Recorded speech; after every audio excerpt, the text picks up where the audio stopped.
नमस्कार, मैं विक्रम खेदड़। आप लोगों ने देखा कि प्रॉपर्टी को बाय करते हैं तो क्या क्या हमें सावधानियां रखनी है। वैसे ही एक सेलर के लिए भी बहुत उपयोगी होता है कि उसको क्या क्या ध्यान रखना चाहिए। बहुत सारे आज के टाइम में मार्केट में नए नए एसोसिएट आ रहे हैं और बहुत सारे पहले भी हैं जो काम कर रहे हैं, लेकिन होता क्या है कि वो फुल टाइम नहीं कर पा रहे हैं।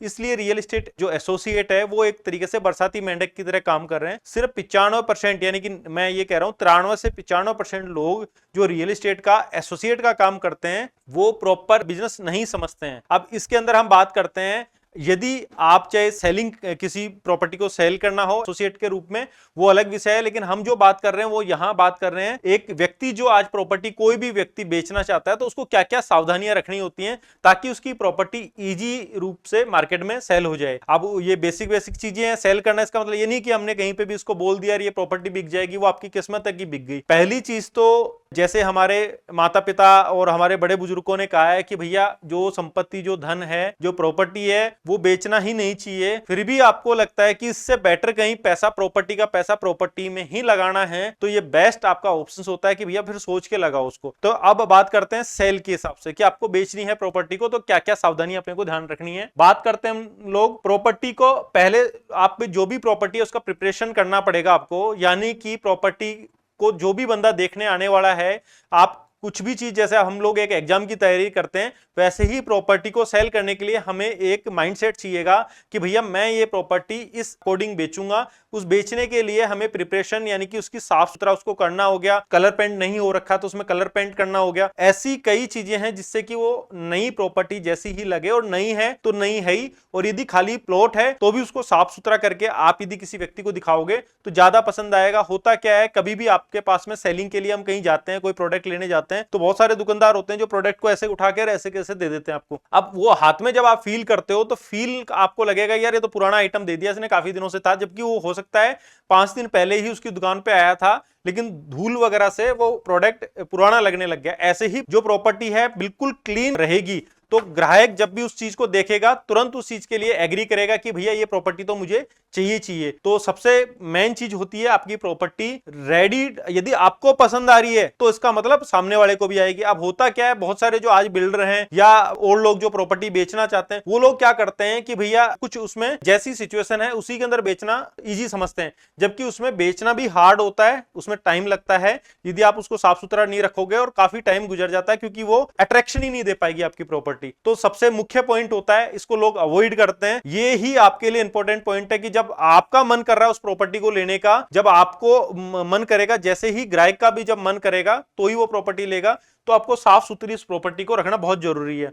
मतलब कह देने का मतलब बिल्कुल टकाटक दिखना चाहिए, नया जैसा दिखना चाहिए भैया, नई चीज दिखनी चाहिए, तो वो आपको ध्यान देना पड़ेगा। और ज्यादा कॉस्ट नहीं लगती। इसमें क्या होता है, यदि आपने 50 लाख की चीज है, अब साफ सफाई में आपका 50 लाख का यदि वो 1 महीने बाद बिकी तो उसका 2 रुपए सैकड़े का ब्याज ही लाख रुपए चालू हो गया। लेकिन आप 10,000 रुपए साफ सफाई में खर्च कर दोगे 1 महीने के तो तुरंत बिक जाएगी। तो आपको थोड़ा सा हृदय बढ़ा करके फिर प्रॉपर्टी को सेल के लिए उतरना है।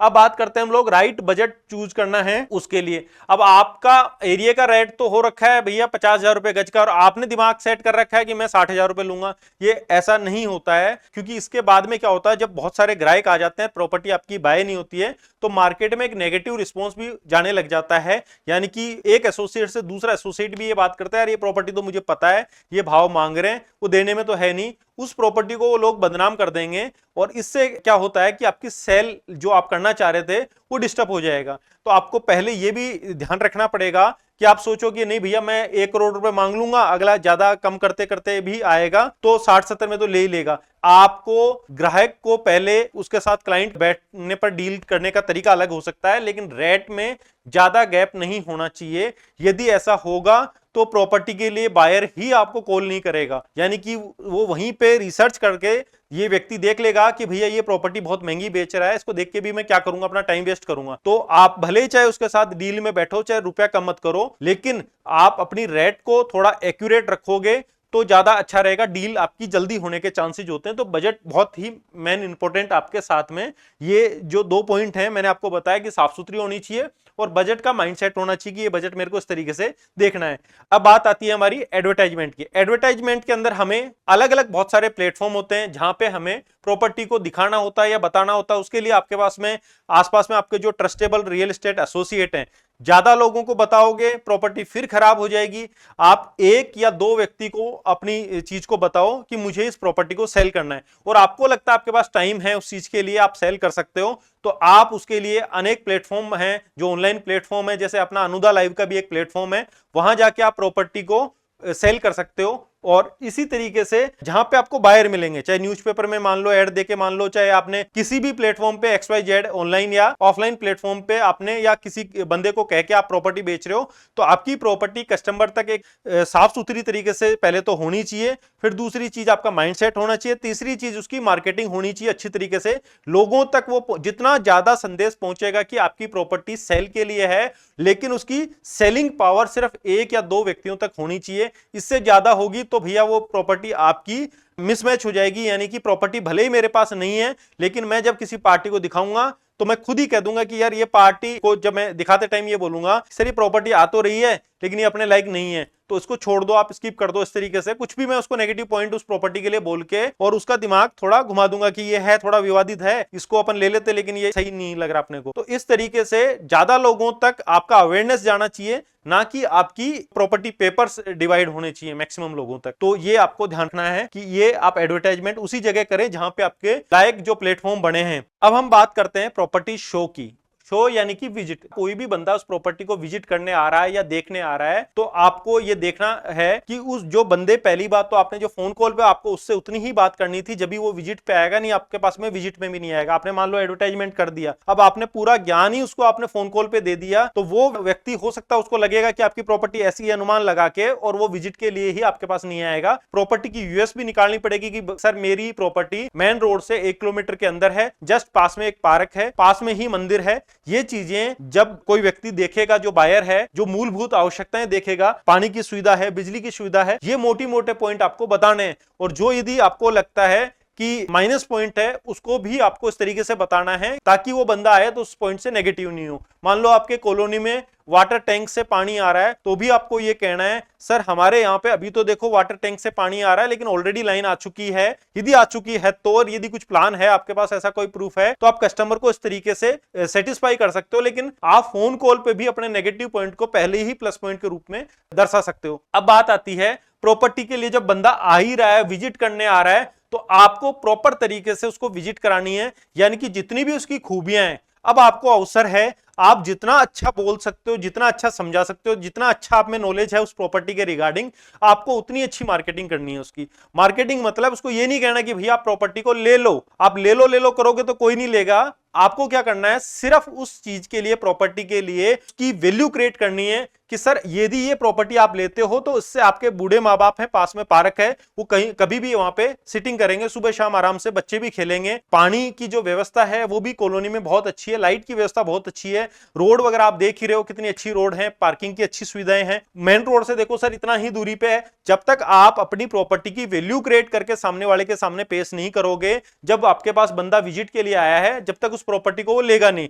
तो आपको विशेष तौर से इस बात का ध्यान रखना है कि कोई भी बंदा जब प्रॉपर्टी के लिए आता है तो उसके दिमाग में ये चीज रहती है, और आपके पास अवसर होता है उस टाइम में जब विजिट कराते हैं। अब आप रहे यदि एसोसिएट, तो क्या कंडीशनें होती हैं, जब अलग कंडीशन होती है, आपको कैसे उसको डील को क्लोज करते हैं।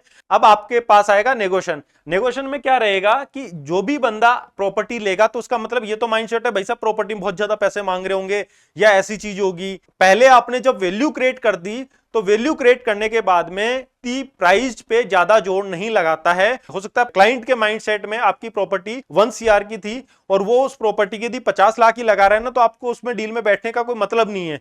रीजन ये है कि बहुत ज्यादा डिफरेंस है। यदि आप डील पे टेबल पे जब बैठ रहे हो तो आपका डिफरेंस कुछ अमाउंट, यानी कि हो सकता है आपको 90 लाख में वो प्रॉपर्टी बेचनी है और आपने 1 CR की उसको लगा रखा है। अब 90 लाख से नीचे यदि व्यक्ति 80 लाख भी लगा रहा है, 85 लाख भी लगा रहा है, तो उस डील में आप बैठ सकते हो। लेकिन यदि व्यक्ति अपनी रेट ही बहुत डिफरेंस है आपकी और उसकी रेट में, तो उस डील में और अपनी रेट देने में उस क्लाइंट को ये सही नहीं रहेगा। क्यों होता क्या है, जैसे आपने मान लो कि कोई एसोसिएट आ गया या डायरेक्ट पार्टी आपके पास में आ गई जिसको प्रॉपर्टी बाय करनी थी, आपने प्रॉपर्टी के 1 करोड़ रुपए मांग रखे, सामने वाले ने लगाए आपके 80 लाख रुपए। अब आपके साथ वो मीटिंग में बैठ गया, अब आप उसको कह रहे हो कि भैया मैं प्रॉपर्टी 95 लाख में दे दूंगा, वो कह रहा है मैं 85 में ले लूंगा। जहां तक जाओगे तो डील बन जाएगी। लेकिन होता क्या है, वो 80 कह रहा है और फिर आपने अपनी साइड से 90 कह दिया उसको, या 85 कह दिया तो अब आपकी प्रॉपर्टी की वैल्यू यदि उसने टेबल से उठा, उसके बाद वो मार्केट में जाके कहेगा कि साहब 85 लाख में तो अभी पहले दे रहा था मेरे को ये, तो आपको ये भी बिल्कुल ध्यान रखना पड़ेगा कि कहीं भी जब फाइनल मीटिंग हो तो उसके अंदर अवेयर रहना पड़ेगा कि इस डील को ज्यादा डिफरेंस नहीं था तो ही मीटिंग में बैठना है, और बैठना नहीं फिर क्लोज करना है उस चीज के लिए। तो ये चीज आपको ध्यान रहे। डॉक्यूमेंटेशन आपके जो रेडी हैं वो आपके रेडी रहने चाहिए। ऐसे नहीं कि मैं इस चीज को अभी तो पैसा दूंगा, उसकी एनओसी लेके आऊंगा, फिर उसके बाद में देखूंगा, आपको रजिस्ट्री बाद में कराऊंगा। इस तरीके का यदि प्रोसेस होगा तो कस्टमर फिर से कंफ्यूज हो जाएगा, आपका जो बना बनाया पूरा जो कार्य था, आपकी जो मेहनत थी वो पूरी वेस्ट चली जाएगी। तो कभी भी कोई प्रॉपर्टी जब हम बेचने जाते हैं डॉक्यूमेंटेशन के रूप में प्रॉपर, जब बंदा आपके पास में आता है तो उसको आप भले ही फोटोकॉपी नहीं दो, आप उसको बैठ के भैया जिसको भी तू लेके आना है उसको बंदे को ले आ, जो भी आपका एक्सपर्ट बंदा उसको लेके आ जा, प्रॉपर्टी तूने देख ली, तुझे पसंद आ गई, अब ये मेरे प्रॉपर्टी डॉक्यूमेंट हैं, इसको प्रॉपर चेक कर ले, और वो बंदा फिर पूरी प्रॉपर्टी को अपने हिसाब से पूरा चेक कर लेता है। तो अब आपके पास में डॉक्यूमेंटेशन पूरे प्रॉपर्टी सेल करते टाइम में रेडी होने चाहिए। किसी भी तरीके से यदि कोई लोन है तो भी आपको उसको बताना पड़ेगा कि भैया मेरे को 15 से 20 दिन लगेंगे, इसमें समय लगेगा और ये फाइल मेरे पास आ जाएगी, फिर मैं आपको दे दूंगा।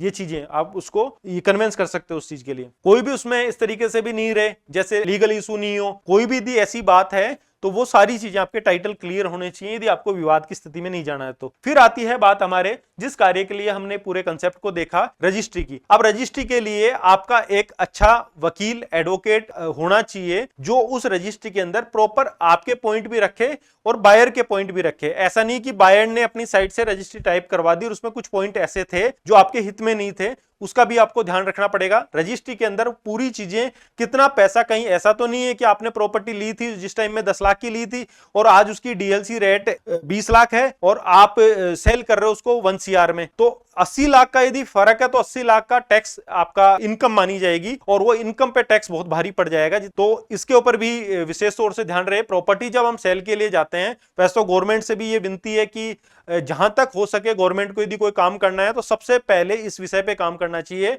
कि डीएलसी रेट को एक्चुअल रेट से मिला दो। हर जगह पे जो प्रॉपर्टी की 2 नंबर का जो कार्य हो रहा है वो बिल्कुल स्टॉप हो जाएगा और बहुत अच्छे से भारत पूरा विकसित राष्ट्र का जो सपना गवर्नमेंट ने देखा है उसको पूर्ण कर लेगा। ये सारा एक प्रोसेस था सेल के लिए। आपको किस तरीके से कार्य करना है, किस तरीके से सारी चीजों को देखना है। बहुत सारे वीडियो कंटिन्यू आपको और मिलेंगे और चैनल को आप सब्सक्राइब करें। बहुत बहुत धन्यवाद।